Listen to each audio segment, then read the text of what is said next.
এবার স্বপ্নে যদি কেউ নৌকা দেখে বা শিপ দেখে, জাহাজ দেখে, যে সে জাহাজে আরোহণ করছে বা নৌকায় আরোহণ করছে, এটা তার জন্য একটা ভালো সাইন। সে কোনো বিপদ থেকে মুক্তি পাবে বলে ধারণা করা যেতে পারে।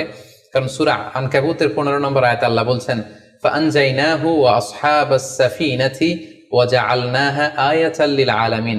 অর্থাৎ আমি নূহ আলাইহিস সালাম এবং তার সাথের ঈমানদার সবাইকে আমি এই নৌকায় উঠিয়েছি এবং মহাপ্লাবন থেকে তাদেরকে আমি বাঁচিয়েছি। আর এই মহাপ্লাবনকে আমি গোটা বিশ্বের জন্য একটা নিদর্শন করে রেখেছি। সো নৌকায় ওঠা বা জাহাজে ওঠা, কোনো শিপে বা লঞ্চে ওঠা, এটা আপনি বিপদ থেকে মুক্তি পাবেন, and you are in the safe zone, এই ধরনের একটা ইঙ্গিত বহন করে।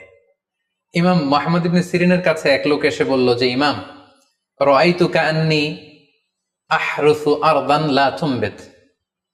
হে ইমাম, আমি স্বপ্নে দেখেছি যে আমি একটি শস্য ক্ষেত্র চাষ করছি কিন্তু কোনো ফসল হচ্ছে না, এটার মানে কি? তিনি ব্যাখ্যা করে দিলেন, আনতা তা'জিলু আন ইমরাআতিক, অচিরেই হয়তো তোমার